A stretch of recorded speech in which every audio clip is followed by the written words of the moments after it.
Alrighty guys, what is going on? HD Project Gaming back once again for TDI, bringing you guys another Modern Warfare 3 commentary over another awesome gameplay.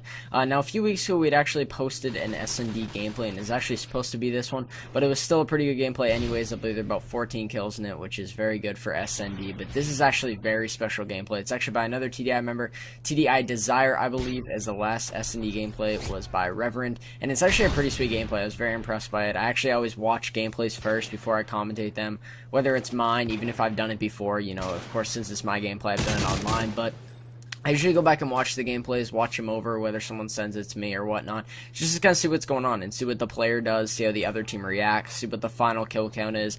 Although I can just skip to the end and do that, I enjoy watching them first, and I enjoy getting, you know, the different insight from it, which allows me to do those commentaries when I'm talking about it and not having to watch it at the same time. So it's a sweet gameplay. The final kill count is 24 kills and 2 deaths, which is absolutely amazing, especially since that's pretty much one off of Moab, if you think about it. I'm not exactly sure where the first death happens, so I didn't pay too much attention to that, and I pretty much focused on the kill count, but I mean, 24 kills in SnD game is absolutely amazing, and especially because he is specialist on it, it seems like he is planning to drop that many kills.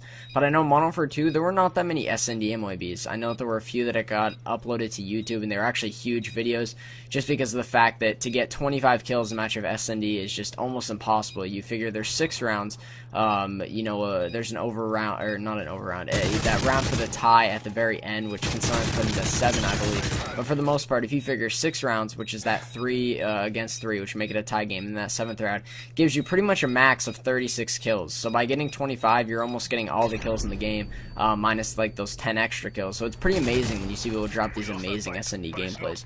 So we're going to focus a little bit on the routes to start this one off, but we're not going to push it or emphasize it too much, as this is one of those maps where there's not that many routes. I mean, I believe it's pronounced Bakaara. It's just one of those maps where it's made in such a non-symmetrical way that it's really hard to rush a certain bomb, just because if you look at them right now, for example, the A bomb has about 4 different ways to get to it from defense and offense. Then you look at the B bomb, which also has multiple ways.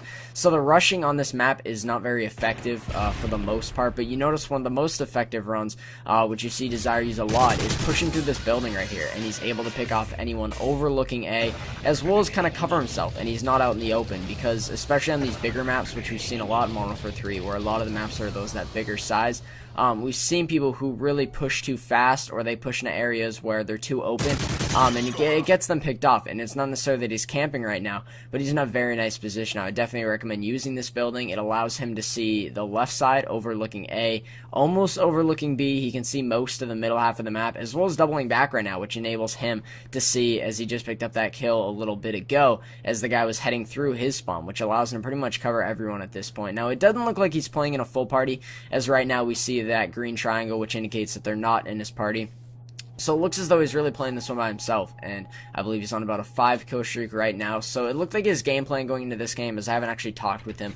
Of course, Reverend tells me a little bit about the gameplays and what to go over, but I hadn't talked to him personally. But it seems like his main idea for this game is really going to be to control that middle area. You see right now he can control the whole center of the map, which allows him to do that. And you see that bomb just went down, so actually I need to head over there after it did go off last round.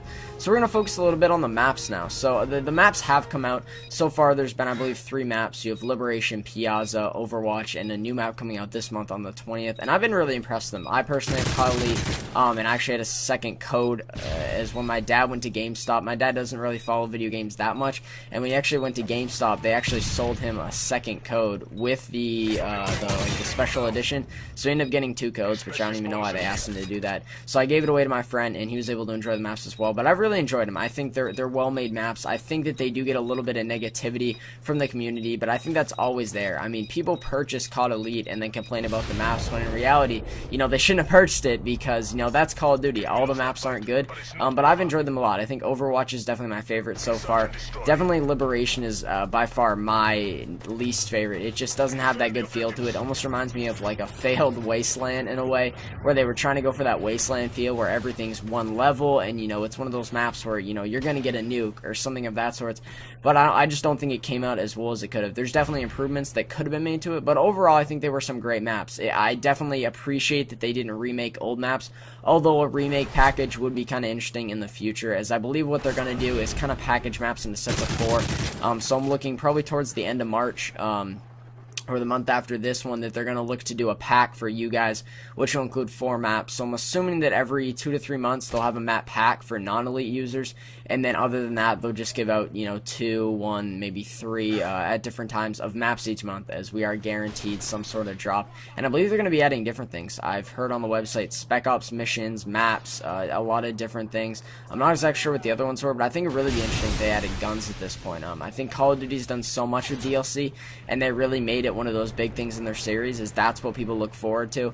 Not necessarily that COD gets boring, but in a way, DLCs can make a game new. They can make it, fun to play again. Not necessarily that it isn't fun to play, but it allows you to almost remake the game, and it gives you that feel of, this is a new game, these are new maps, and it feels like you just bought a brand new Call of Duty.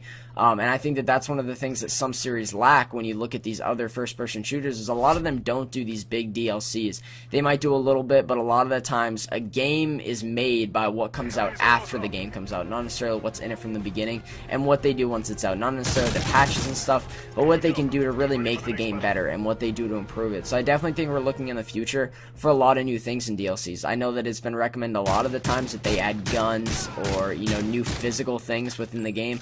But I think maps are a good step. It allows, people to get involved, and I really think it'd be good if they did a Forge mode, which I think I've mentioned before in a few past commentaries. So those people aren't familiar, Forge came about in the early games of Halo.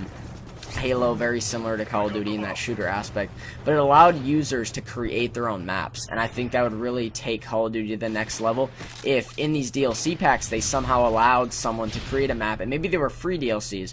I would very highly doubt that they would do that, as that's not really Call of Duty's manner to give out free things.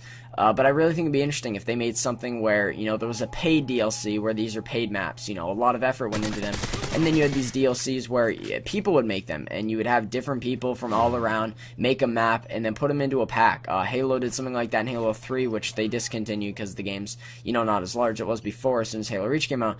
But they had a thing called I believe it's called the Bungie something, I'm not exactly sure, but they picked out a certain amount of maps per month. I believe it was 4, and sometimes they push it to weekly depending on how popular they were, and it allowed you to download maps and really almost make people famous in a way with these map makers. And it definitely gives you that option where if you don't enjoy the game, you can just go make a map. So for these people who go play Battlefield because they don't like COD, or they go play something else, they could make maps instead. And for a lot of people, that was their game. That's what they enjoyed doing. They would get on, go straight into Forge and play it for hours and hours on end, and then just get off. And they really didn't play online. That was their game. They bought the game to use the Forge mode. So I definitely think it'd be interesting if we saw Call of Duty do that, to really emphasize those different maps and really remake the series. This next game, as I said in the first commentary for TDI, is really what's going to make the difference for Call of Duty. They've had a successful series so far, and it's really going to be, will they continue it? Will they continue producing these quality games that people enjoy, or are they going to start to go downhill and they're just going to be really similar and kind of repetitive? Black Ops 2, which I believe it's going to be. I'm not positive, of course, because I don't, work for Treyarch and whatnot. But I think it's going to be Black Ops 2, and I enjoyed Black Ops 1, so I'll probably enjoy that game as well. So we'll get back into the gameplay for a little bit. So we notice they're on offense now. And we noticed that 2 players weren't playing, sadly. So we do see Desire pushing Spawner now, but it looks like they do start playing again. I believe he's at a pretty high kill count already, but we see him using that secondary, which I believe has a silencer on it, actually, which is a very interesting choice due to the fact of how big this map is, and the fact that he's not using that primary in a way, but you see a lot of these people sniping, so it does give him a slight advantage with it. But the silenced FMG9 is actually a really good gun. I believe that's what he's using. I can't fully see it right now, and I didn't follow up on it too largely before, but we see the first death right there, sadly, after an amazing streak. I believe it was 10 plus kills, which is we had already talked about before. But the offensive strategy for this map, what do you want to do? What's the best bomb to really push? And in my opinion, it's either bomb. Both bombs have their advantage where you can really sit in certain areas and really control them. But I would say mainly people look to push towards that B site. The only disadvantage with that is the snipers looking down that long alleyway allow you to pick off people. However, A does have that disadvantage as well. They're both really open bombs. You look at them right now, and you kind of have the center half of the map, which is slightly less open. There's a little bit of cover, and then you look at the bombs, and they're just these long alleyways. There's no cover. There's nothing to hide behind. There's the occasional truck or something. but you're really not looking at too many buildings in the way of the bomb. So really either bomb on this map has advantages and disadvantages, but I would say mainly the B bomb if you're looking to push fast. If you're looking to kind of take it slow, say you know it's a tied up game and you really need to win the last round, I'd really recommend pushing towards that A site. You're gonna have a lot better luck if your whole team goes there. Few people go through the middle to clear it out, few people push to that right side, and maybe have one person go to B just to kind of mess them a little bit. But pushing that B site can have its advantages because there is that truck there and you're able to hide behind it. However, overall, if you're looking to really win a round, I'd probably push A. I know I just kind of went back and forth between B and A, but in reality, they're both great bombs, and either one can get you the win for the round.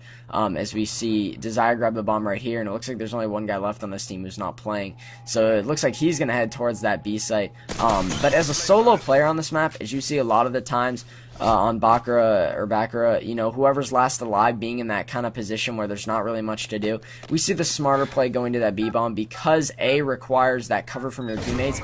B can allow you to go into the building to the right, go hide and spawn, and whatever you really want to do. So if you guys did enjoy this, as always, HD Project Gaming. These commentaries are a little bit longer as they are SnD, but if you guys are still enjoying them, I'll be doing a lot more commentaries for TDI over the next few weeks, so leave a like, leave some feedback. I want to thank you guys for watching, and we'll see you guys later.